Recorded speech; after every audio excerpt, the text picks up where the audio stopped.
Тышқан мұрның қанат алмас. Тышқа құлағы да жоқ. Жөнді жуынды тимеген соң, жел табанда зорман аулап, күні бойы тау бөктерлеп, үйден безіп кетті.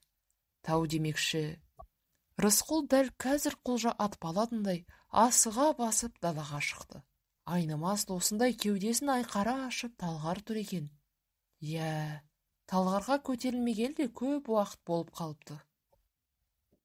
Былтыр Петербордан келген оқымысты орысты ертіп шыққаннан кейін, қайтып талғар белуарына көтерілген емес. О да бір өте шыққан күндер екен. Орыстардың ішінен, әсіресе ұлықтарының ішінен, ондай мың болғыр оңдысын бұрын көрген жоқ. Метрей еді ғой аты. Талғардың биік шыңдарына жол тауып алып шыққаны үшін Рысқұлға көп күміс ақша беріп, Рысқұл үйі сонда бетін бір төгіп қалып еді. Сол орыс кетерінде, егер қысылсаң хабарла деп еді. Жағдайымды айтып хат жазғызсам ба екен, деп те бір ойлады Рысқұл. Бірақ сонау жер түбіндегі бір көрген орыстан қара қойдың пұлын сұрап, алақан жайғанып қалай болады? Одан да мылтық қалып, тау кезіп келгенім дұрыс шығар. Жүргенге жөрге мілінер деген, киік семірген кез. Талғардың басында ұшпа бұлт тұр. Еш адам баласы басып көрмеген шыңдарына, Рысқұлмен ол ерткен Петербор орысы Метрей шыққан талғар. Дүниенің төбесіне сонда көтерілген, дүниенің асқақтығын сонда көрген. Олы тауға шыққан бар ма? Олар етін жеген бар ма деген сұраққа бар. Ол Рысқұл деп жауап берсе болғандай. Тайқы маңдай тағдырдың дегеніне амал жоқ. Рысқұл енді Саймасайға барып алдын тағы көрмекші. Мырзаға құр қол бару лайықсыз. Табылса таудан біртеке атып, соны тарту етпекші. Болыстың әуестігі жоқ. Ешкі етіне оның қатындары да жерік емес. Жиырмаға шығып қалған соқтайдай баласы құмар. Киіктің асығына құмар. Тебіндеп мұрты шыққанша тасыраңдап асық ойнайды. Қолында киіктің асығы жүрсе, көктегі күннен шылым тұтатқандай таңқиып мәз болады. Баласының өзде құрбы құрдастарынан айбыны асып жүрген Саймасайды ұнатады.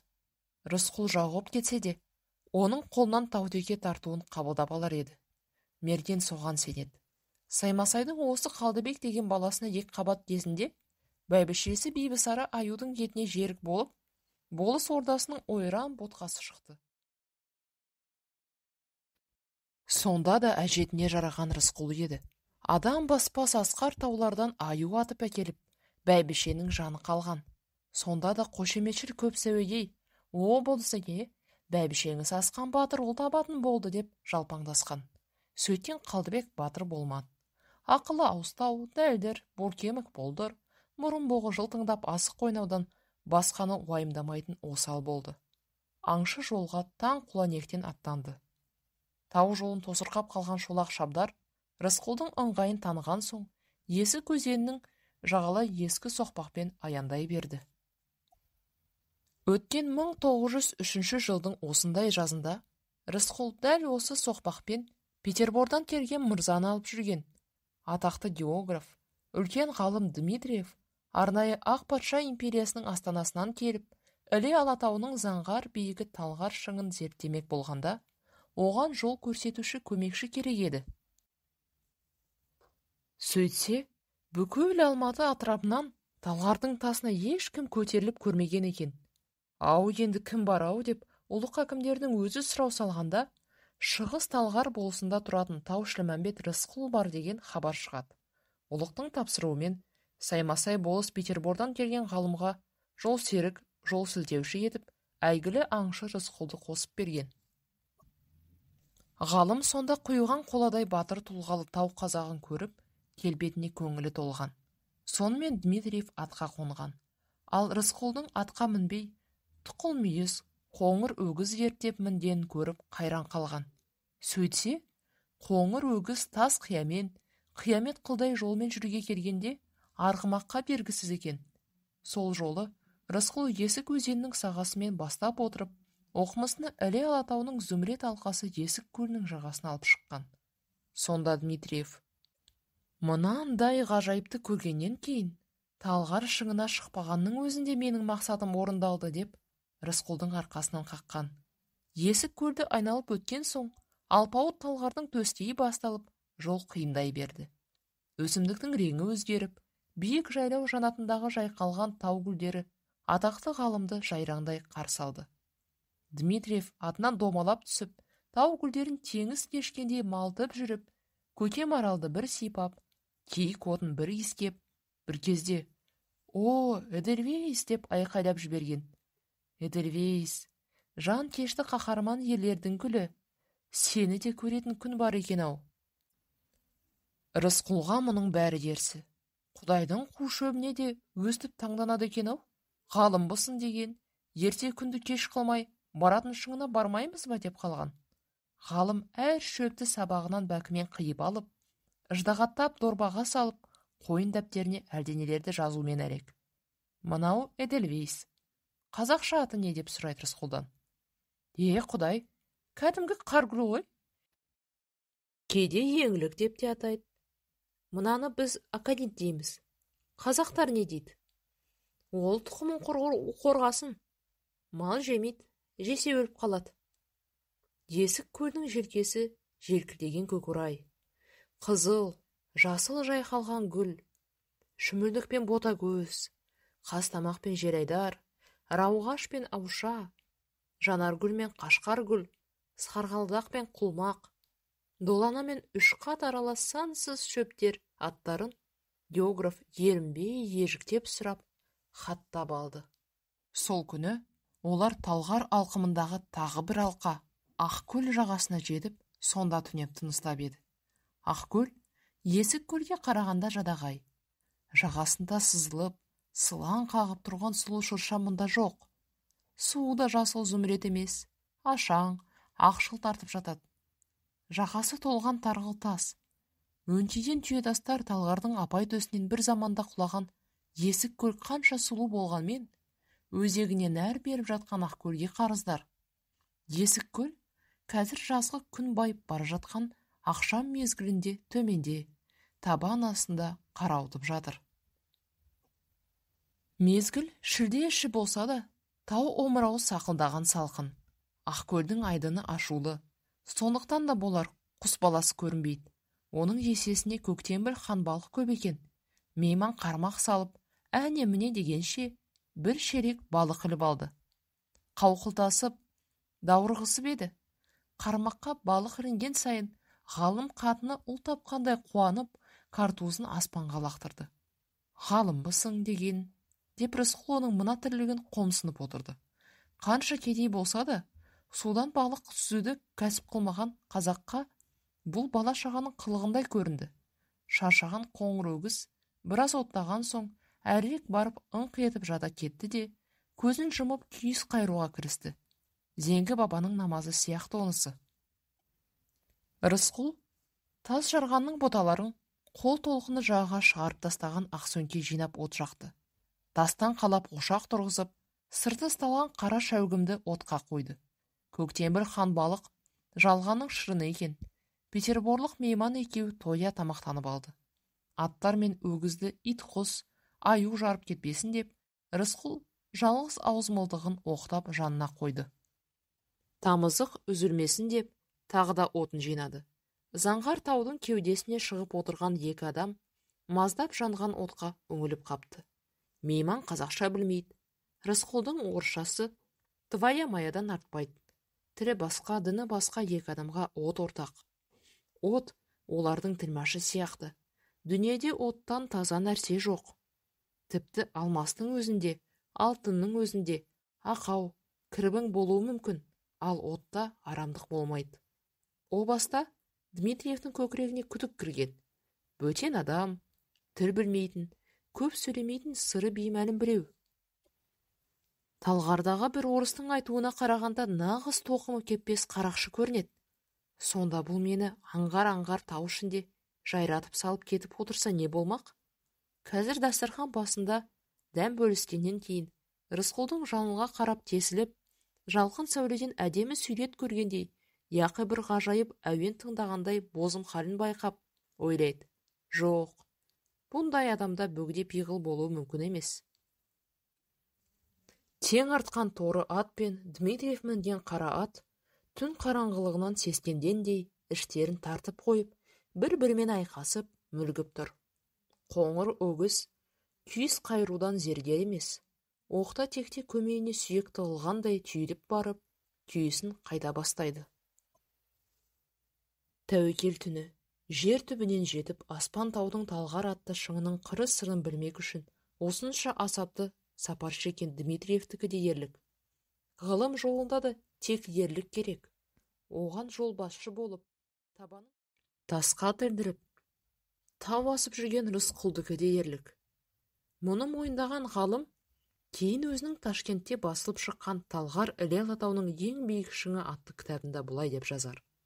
1923 жылы 28 шілдеде менің Талғар шыңына шығуыма тура 20 жыл толды. 1903 жылы 28 шілдеде мен Талғардың күнгей жағында жатқан ең биік мұзартқа шықтым. Оны мен Богатырь деп атадым. Менің маршрутым Алматының шығысында 40 шақырым жердегі Есік өзенінің бойын қуалап отырды. Есік өзені Іле Алатауының терістігінен ағады. Келесі 1904 жылы осы маршрутты профессор Сапожников қайталады. Бірақ Сапожников бұл өзеннің бойымен тек Ақкөлге дейін ғана жеткенде кері қайтқан. Ал мен болсам, Ақкөлден ары тағы да 10-12 шақырым ең қиын жол жүріп өткенмін. Бірақ 1903 жылы менің бағыма қарай маған жол көрсетуші болып Шығыс Талғар болысының қазағы Рысқұл Жылқайдаров жолықты. Профессор Сапожников те Рысқұлдай жол бастаушы болған жоқ. Бұл өзі Шілмәмбет руынан шыққан қарапайым қазақ еді. Қара шаруа болса да, рухы күшті, қайраты мол, қажырлы қазақ. Бұл атырапта одан өткен мерген, Іле Алатауын одан артық білетін адам болмаған. Рысқұл мені бұрын ешбір картаға түсірілмеген қиямет қиын жолдармен алып жүріп, Талғардың ту сыртынан шығарып, Есік өзенінің басталатын кезінен әрі алып барды. Соның арқасында менің 1903 жылғы саяхатым елеулі ғылыми нәтижелерге ие болды. Бұл табыстарым үшін мен өзімнің жол бастаушым Рысқұлға қарыздармын. Оның мені небір қиын құздардан, жап-жалтыр мұздардан жол тауып, асқан жігер күшпен, айла ептілікпен алып жүрген көрсең. Талғар шыңдарын бірінші зерттеуші ғалым ретінде мен мұзарт етегіндегі Есік өзенінің сағасы басталатын алқапты Рысқұл алқабы деп атап, оның есімін мәңгі қалдыруға өзімнің құқымды пайдалана отырып шешім қабылдадым. Өйткені ғылым алдында оның еңбегі зор. Бұл сөздерді ғалым 20 жылдан кейін жазды. Ал 20 жыл бұрын Ақкөл жағасында түнгі от басында отырғанда ол мұндай шешімді іштей армандаған. Сол түні от басында Рысқұл жүресінен шоқ көсеп отырып, мұзарт таудың өзін ежелетер мұңды да қаһарлы әнді ыңылдатып салып еді. Дүние қудым 10 жасымнан, тартады бойым ауыр қорғасыннан. Су қойса арқасына төгілмейтін, танады ода бір күн жорғасынан. Не туралы? Деп сұрады ғалым. Қу тіршілік, қысқа ғұмыр, алыстағы туған жер туралы. Рысқұл. Сіздің туған жеріңіз Талғар емес пе? Шымкент. Түлкібас есткен. Сонда Ақсу Жабағалы білет? Ақсу Жабағалы. Знаю. Ғалым екі көзі алдындағы шоқтай жайнай түсіп. О, қасиетіңнен айналайын, Ақсу Жабағалы. Сені Петербордағылар да біледі екен ғой деп, Рысқұлдың іші бауыры ежіреп кетті. Ертеңіне Рысқұл Дмитриевті Талғардың ең биік шыңы Богатырьдің жап-жалтыр мұзымен алып жүрді. Биіктен қарағанда төмендегі бір қойнауда жайылып жүрген тау ешкілер ап-анық көрінді. Біз киіктерден де биіктеп кеттік ау, деді Рысқұл. Жоғарылаған сайын тыныс тарыла берді. Ғалымның жүруі қиындалды. Басы айналып, көзі қарауытса да, ол жан таласып бірдеңелерді дәптеріне жаза берді. Рысқұл, деді ғалым ентігіп. Анау табанда киік жайылып жүрген алқап енді сенің есіміңмен аталады. Бүкіл ғылыми кітаптарға ол жердің аты Рысқұл алқабы болып енеді. Есік өзені сол жерден басталып жатыр ғой. Менің атым кітапқа жазылатындай мен қайбір ғалым едім деп түсінбеді Рысқұл. Жоқ, туысқан, сен ғылымға ғалымнан аз еңбек сіңірген жоқсың. Сенің еңбегің адал. Онда еңбекті тым болмаса бір ешкі атып алып қайтайық, деп Рысқұл көңілденіп қалды. Еңбегін елегенді кім жек көрсін? Мына орысқа қылған қызметтің неше бір көтесіндейлерін ол өмір бойы Дауылбай мен Саймасайға сан мәртебе көрсетті. Кәне оларды, Рысқұлды елегені. Оның еңбегін бағалағаны. Ал мына орыс ғалымына 2-3 күн жол көрсетіп бірге жүріп еді, атыңды жағрафия тарихында қалдырамын деп отыр. Сол жолы өзі есімді алқаптан Рысқұл таутеке атып алып еді. Әне содан бері тура 1 жыл өтті. Рысқұл өз алқабына тағы келе жатыр. Рысқұл деп атаған соң өзінің жеке меншік жеріндей көретін сияқты. Сонан енді өзінің жеке меншік киігінің біреуін атып ап кері қайтатындай. Бірақ жолы болмады. Былтырғы молшылық биыл қайталанбады. Киік иісі сезілмейді. Суат басын торып, күні бойы жатты. Киік көрінбеді. Келген кеткен іздері де ескілеу. Жуы қарада суатқа құламаған сияқты. Қона жатып, жол торыса бәлкім қолға бірдеңе ілгермеді, бірақ тұрарға көңілі алаң бола берді. Құлыны жерде қалған биедей шыдамы кетіп, өзінен өзі әлденеге тықырши бастады. Атасынан әлет Саймасайға киік атып алып барам деп айқайлап жүргенде, баламның халі не болады? Құрсын, кер қайтайын. Жолда қара қойдың отарынан біреуін өңгере қайтармын.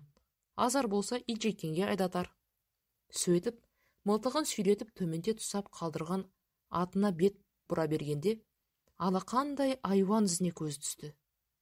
Барыс, деді. Әдегенде сасып қалып, іле тұла бойы мұздап жүре берді. Лезде бойын жиып, әлгі жап жаңа ізбен біраз жүрді. Бұйырса, атып алсам, теңбіл барыс терісі болысқа нағыз тарту емес пе? Маңқиған тау, қарлы мұзды шыңдар, мелшиген тастар, тірлік білінбейді. Кетіп қалған қу болды. Киік ізіне түсіп, қуалап кеткен-ау. Бәсе, киік суға құламай, сескенген екен ғой. Бары сүркіткен ғой. Тобылғы тасасынан бірдеңе қылаң еткендей болды. Көзін уқалап, ерес шығар деп еді. Қарсы алдында есік пен төрдей керілген кербез барыс тұр екен. Айлын жияр емес, келсең кел деп тұр. Аралары тым жақын. Барыс шыңдап, бірақ қарғыса жетіп жатыр. Бірақ ол шапшыған жоқ. Сірә тоқ болар. Алтын түстес теңбіл жүні жылт-жылт етеді. Соған қарағанда қонды болар. Оның үстіне жуырда ғана түлеген түрі бар. Тұрған бойы сұлтан шері. Нағыз жайсаң. Барыс Рысқұлға манаурап біраз қарап тұрды. Бірақ аңшы мылтығын көтерсе, оқтан бұрын атылатын шығар. Аңшы әуелде жүрегі су ете қалса да, сасқалақтаған жоқ, әбейір болғанда. Егер тұра қашса, құтылмас еді. Барыс адамның табанын көрсе, болды, айбын асады. Серті солай деседі. Рысқұл шерінің көзіне тіктей қарап, арбасып қалды. Енді көзі тайып кетсе де қауіп. Тау мен таста жалғыз жүргенде нелер қиын қыстау кезеңдер болған. Аюмен де алысты, ұялас қасқырлардың қамауында да қалды. Бірақ соның бәрі мына қияметтің шидегінен де келмес еді. Бұл сын-сынақтың көтесі болар. Бет аузының бір жері жыбыр етіп, қорыққан белгі берсең, барыс садақ шатылып, бас салғалы тұр. Қанша балуан болсаң да, бұл арланға шыдас беру оңай болмас. Бөшерің бір соққанда атаң түйенің белін сындырып жүре береді. Төменнен олар қақылықтады. Барыстың бір құлағы ғана сәл тыпырлағандай болды. Әлгі олар тағы қақылықтап алып, аңғардың бергі бетінен арғы бетіне парылдап ұшып бара жатты. Төбеден мұзарт шың төніп тұр. Көмекке келер жан жоқ. Егер осы жерде Рысқұл жазатайым болса, іздейтін кім бар? Әрі десе талғардың бұл биігіне одан басқа ешкім көтеріліп көрген емес. Дмитриев болса алыста, аз ғана мезгіл ішінде Рысқұлдың басында неше қилы ойлар жөнкеліп өтті. Жазатайым кетсе, ит құсқа жем болып, сүйегі шашылып көмусіз қалады. Былтырғы ғалым орыс алқапқа Рысқұлдың атын беріп еді-ау. Әлденеге көрінбесе нетті? Рысқұлдың алқабы Рысқұлдың қазусыз моласына айналмаса нетсін? Бірін-бірі арбасқан ғаламат секундтар өтіп жатты. Бір кез Рысқұл шыдай алмай,